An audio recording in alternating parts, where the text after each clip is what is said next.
Vous écoutez Samedi de lire avec l'auteur invité d'Amélie Boivin-Enfield. J'ai toujours accompagné mon auteur invité de cette semaine, Guylaine Gay. Et là, Guylaine, je veux qu'on parle du titre Deux garçons à la mer. Le titre, c'est toi qui l'as trouvé? Ouais, nous, le dimanche, en famille, on fait un tour de machine. Comme on dit, on va se promener en voiture. Ça finit toujours par un cornet. Puis là, je me faisais une petite tempête d'idées, un petit brainstorm avec moi-même dans l'auto. C'est pas moi qui conduisais. Puis là, c'est apparu dans mon esprit. Puis moi, j'ai ce genre d'épiphanie-là. Moi, j'étais une créative. Là, j'en ai des idées dans une journée. Deux garçons à la mer. Puis là, je trouvais que ça avait tellement de portée parce que la mer, c'est comme un étendu d'eau. Puis être mère, pour moi, c'est un étendu d'amour. Puis tu sais, il y a plein de gens qui le voient de façon différente. Deux garçons à la mer, c'est comme ils voient des bouées, ils voient des enfants un peu en détresse. Bon, tu sais, le titre, c'est à vous de voir comme il est. Mais moi, c'est vraiment plein de tendresse. T'sais. Puis la photo sur la page couverture, j'ai mes enfants enlacés sur le bord de la mer, justement, avec des suces. Et puis c'est ça. Pour moi, c'est l'étendue, c'est l'horizon, c'est l'espoir. C'est l'amour. Et tantôt, tu parlais de créativité. C'est ça qui t'a aidé aussi à pouvoir bien aider tes garçons, ta créativité? Bien, c'est sûr que la débrouillardise, quand tu as des enfants atypiques comme ça aide, hein? Parce que moi, je suis une communicatrice, comme tu vois, je parle pas mal, puis j'ai un enfant qui ne parle pas, hein?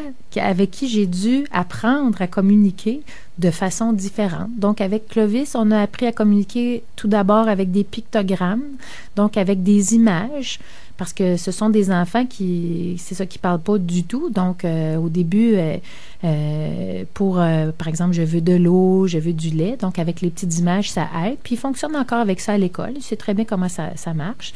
Après ça, on est allé avec un langage signé, avec des signes comme les exactement. Donc, on en connaît 10 au total, fini, encore, manger, etc. Puis là, maintenant, Clovis a appris à dire des mots. Donc, quand je dis non-verbal, faut comprendre que Clovis est capable de répéter des choses. On appelle ça de l'écholalie. Mais un enfant non-verbal, comme dans le cas de Clovis, ça veut juste dire que ses petits fils sont pas connectés dans son cerveau comme nous. Donc, lui, il est pas capable de faire une phrase complète de façon autonome. C'est ça veut dire ça non-verbal dans son cas, mais il est capable de répéter des choses. Donc, à l'école, on lui a appris à dire, mais il parle comme un robot. Je veux de l'eau. Je veux toilette. Donc, mais pour lui, ça veut rien dire. Mais il a appris que quand il dit, je comprends. Donc, on s'est inventé un mode de communication. Et ce que je trouvais beau dans ton ouvrage, c'est que tu dis à un moment donné que nous, on peut apprendre une langue, on prend des livres et tout, et toi, tu as dû apprendre la langue de ton fils. Ben oui, je parle l'autisme maintenant, c'est ma nouvelle langue. C'est comme l'espéranto, mais autiste. Donc, j'ai appris à parler l'autisme. C'est une langue qui est très particulière parce que c'est des enfants qui ne décodent pas les choses comme nous, qui ne comprennent pas les choses comme nous. Donc, il faut vraiment se mettre à leur place parce que moi, je trouvais ça plate que ce soit toujours mes enfants qui soient obligés de s'adapter à moi, de s'adapter au reste du monde. Fait que moi, j'ai fait un petit effort, j'ai fait le petit kilomètre de plus pour essayer de parler leur langue. Puis je pense que c'est pour ça qu'on a une si bonne entente. Parce que premièrement, j'ai accepté la condition. Tu sais, moi, j'ai beaucoup de courriels de parents qui ont des enfants autistes ou qui attendent un diagnostic. Puis moi, je suis pas un gourou conseil, là, mais la seule chose qui vient de mon cœur que je peux partager avec eux, c'est quand on a un diagnostic, c'est normal d'avoir de la peine, c'est normal d'avoir de la colère, mais accepter le diagnostic, accepter la situation parce que ça va pas changer. L'autisme, ça se guérit pas. C'est une condition à vie. Il peut y avoir du progrès, mais c'est pas une maladie, donc ça se guérit pas. Mais moi, accepter la condition, ça a vraiment fait que, à partir de là, qu'est-ce qu'on fait? Hein? Puis je pense que dans plein de situations, ça s'applique. Tu sais, c'est un livre sur l'autisme, mais c'est pour tout le monde. Tu n'as pas besoin d'avoir des enfants handicapés pour lire ça. Tu as juste besoin d'avoir un cœur. Hein? D'avoir un cœur, puis c'est vraiment une ouverture sur la différence, puis on est tous différents. Donc, c'est un ouvrage qu'on devrait faire lire à l'école aux étudiants secondaires pour leur faire comprendre un peu c'est quoi l'autisme, puis être ouvert aussi quand on en croise dans notre entourage. À toutes les différences, absolument. Puis, tu sais, il y en a tellement maintenant des autistes. Là, il y a beaucoup, beaucoup de diagnostics là, pour plein de raisons, évidemment, parce que Comme je te disais, ça fait pas si longtemps ça qu'on diagnostique l'autisme, mais en même temps, il y en a beaucoup. Donc, tu vois, à l'école secondaire de mon fils, Léo, il y a quand même 6 classes d'enfants autistes, là. C'est quand même pas mal. Donc, oui, c'est un livre pour tout le monde. Puis, il y a quelqu'un même qui m'a écrit, on devrait donner ton livre à tous les parents qui reçoivent un diagnostic. Hein, juste pour un peu, puis c'est sans prétention que leur je montrer qu'ils ne sont pas toutes seules. Exactement. J'ai beaucoup de courriels en ce moment qui disent « Ah, Guylaine, tu sais, tes enfants ont les mêmes registres alimentaires que moi. Ah, je me reconnais. Ah, je... » Puis il y a plein de gens qui n'ont pas d'enfants autistes qui m'écrivent en me disant « Hey, merci, je connaissais pas ça. » Puis mon but ultime, c'est vraiment, puis je le dis dans le livre, c'est si les gens, après avoir lu le livre, qui est un tout petit livre qui se lit vraiment d'une traite, si après avoir lu le livre, ben la personne voit un enfant qui a un comportement un peu bizarre, entre guillemets, puis se dit « Ah, ben, j'ai déjà lu dans le livre à Guylaine que ça peut ressembler à de l'autisme », puis moins juger, parce que quand on connaît pas quelque chose, ça nous fait peur, puis quand on a peur, on juge. Fait que moi, c'est mon humble contribution, vraiment, pour la différence, à vrai dire. Est-ce que ça a été dur à écrire? Ben non. Ah non? Ben non, c'est ce qui est extraordinaire, c'est que ça a été amusant. J'ai aimé ça. J'ai trouvé que c'était comme voir ta vie comme un film, parce qu'il y a une certaine rétrospective là, avant mes enfants. J'ai vu comme mon film, puis j'ai ri là, le passage où je m'en vais habiter au Nunavut avec le père de mes enfants. Écoute, j'ai ri en écrivant ça, puis c'était comme le revivre, puis ça n'a vraiment pas été un accouchement difficile. J'ai aimé ça, j'ai aimé le processus. Puis j'ai découvert que j'avais un ton. Les gens me disent « Ah, j'adore le ton de ton livre. » Tout en humour, en optimisme exactement, aussi. Mais je savais pas que j'avais un ton. Mais là, maintenant, je sais que j'ai un ton. Puis maintenant, je suis auteur. Tantôt, tu m'as présenté, tu as dit auteur. Puis écoute, ça me fait un velours. J'adore écrire. J'ai toujours aimé écrire. J'ai toujours aimé les mots. J'ai écrit dans différents magazines là, depuis quelques années. Mais écrire un livre, vraiment, ça n'a pas été difficile. Puis c'est pas une brique, là. C'est vraiment un petit livre. Puis c'est pour tout le monde. Puis je voulais pas non plus écrire 400 pages. Moi, j'ai dit ce que j'avais à dire. Tu comprends? Je voulais pas comme écrire 100 pages supplémentaires juste pour mettre un petit peu de gravy, là. Moi, j'ai écrit ce que j'avais envie d'écrire, puis s'il y a une suite, il y aura une suite, puis s'il y a autre chose, il y a autre chose. Est-ce que tu t'es dit en l'écrivant, oh, il s'en est passé des choses pendant ces années-là? Ben c'est vrai qu'il s'en est passé des choses dans ces années-là, mais j'ai quand même pas tout écrit, imagine-toi, tellement qu'il s'en est passé des choses. Mais en même temps, je me suis rendu compte comment on avait une belle vie. Tu sais, comment j'avais une vie à mon image. Moi, je suis une fille originale. Je suis une fille qui a toujours été un peu en marge de tout, là. J'ai pas de tatou, j'ai pas de piercing, mais je reste quand même marginale dans ma façon de penser, parce que moi, j'ai toujours vécu une simplicité volontaire, même avant que ce soit à mode, imagine. Donc, puis je continue à le faire. Donc, mais je trouve que ce livre-là, c'est vraiment... Puis les gens me disent ça, puis je trouve que c'est tellement un bon compliment. Ils me disent, quand je lis ton livre, c'est comme si tu étais à côté de moi, puis tu me le lisais dans l'oreille. C'est puis vrai. Vraiment, en l'écrivant, je pensais pas ça, mais je suis très contente parce que je m'adresse aux lecteurs souvent dans le livre. Hein, je vous parle directement. Puis pour moi, c'est important parce que ça crée un lien. Quand je fais de la télévision, pour moi, la caméra, c'est toujours le téléspectateur ou la téléspectatrice, puis c'est à eux que je m'adresse. Mais dans le livre, c'est la même chose. Je m'adresse toujours à... Parce que pour moi, les liens, c'est important. L'authenticité, c'est la chose la plus importante. Puis mon livre, ben c'est moi, fait que c'est authentique. Il est arrivé des belles choses. Tu as rencontré ton beau Steve. Ben oui, mon mari actuel, il y a 2 ans. On s'est mariés même. C'est quand même assez fascinant que quelqu'un ait décidé de me marier, moi et ma famille. Mais nous, on s'était rencontrés il y a 15 ans, donc par une amie commune, une fois, là, sur la rue. Puis moi, je m'en rappelais pas. Puis lui m'a retrouvée sur Facebook. On est devenus amis. On est allé prendre un café. Puis quand on est allé prendre notre premier café, j'ai dit, moi, je suis obèse, humoriste, j'ai 2 enfants handicapés. Si tu veux t'en aller, c'est maintenant le temps.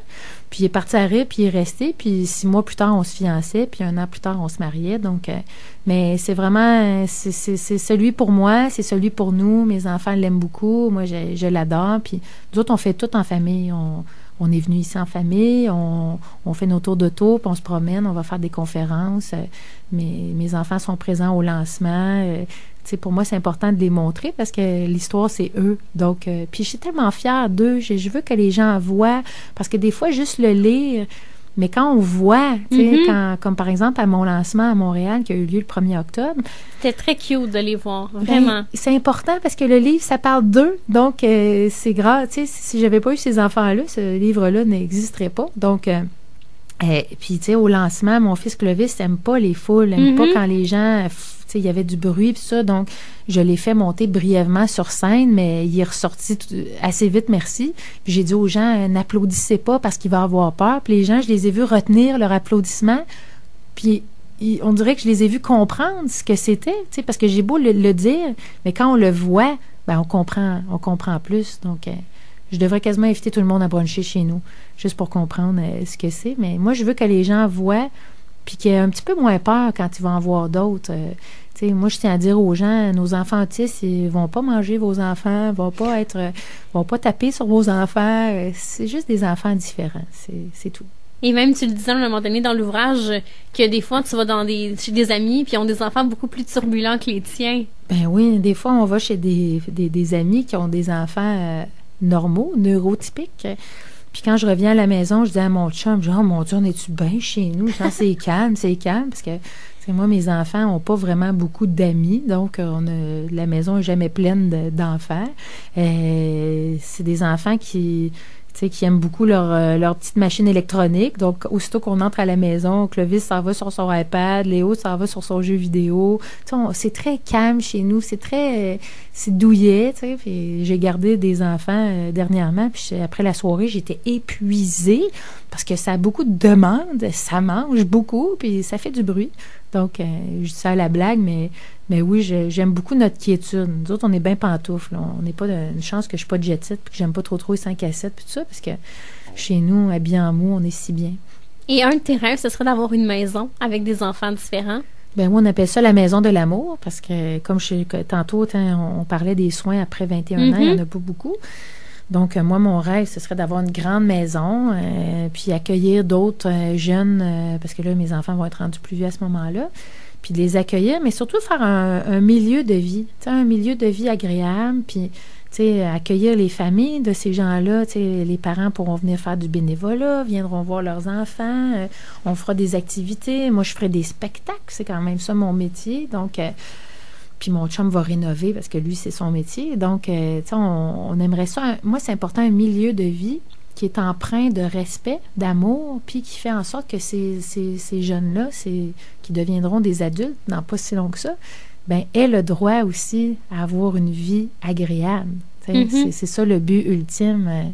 Puis oui, avoir une maison, parce que moi, je suis bien communautaire. Je suis très pastorale dans l'âme. J'aime ça J'aime ça prendre des cafés avec des madames, puis fait que on fera des muffins, puis on aimerait ça même faire, si on était capable de trouver quelque chose, un produit qu'on pourrait confectionner avec nos autistes sur place, puis devenir une petite business, entre guillemets, comme ça leur donnerait aussi du travail, parce que c'est des gens qui ont un grand cœur, c'est des gens qui ont beaucoup d'habiletés manuelles, qui sont originaux. Léo, il a une imagination débordante. Lui, Léo, son rêve, c'est d'avoir un petit stand à patates. Une roulotte à patates frites. Ça va s'appeler chez Léo. Fait que l'été, on va avoir une petite roulotte à patates frites. Puis l'hiver, on va faire rouler notre maison de l'amour. Fait que, comme tu vois, là, on est assez pastoral. Puis, moi, là, mon avenir, c'est pas une retraite dorée, là, à aller magasiner, puis je veux juste qu'on soit bien ensemble, puis que mes enfants, puis qu'en faire profiter aux autres aussi. Parce que je sais que c'est pas tout le monde qui est outillé comme moi. Moi, je suis capable de m'exprimer, je suis capable d'aller demander de l'aide. J'ai un certain réseau de personnes influentes, donc, on verra où ça va nous amener. Mais je sais qu'il y a des gens qui sont pas aussi outillés. Il y a beaucoup de familles monoparentales, il y a beaucoup de familles à faible revenu, comme je te parlais de l'appauvrissement, l'épuisement. Donc, moi, j'aimerais ça, parce que moi, j'ai reçu un beau cadeau, j'ai reçu une belle énergie puis un positivisme en cadeau. Donc, j'aimerais m'en servir pour que les autres en bénéficient aussi, puis offrir un milieu de vie agréable aussi à des gens qui le méritent, comme tout le monde. Si tu me permets, Guylaine, on s'arrête et dans les prochains instants, on parle de ton beau coup de cœur littéraire.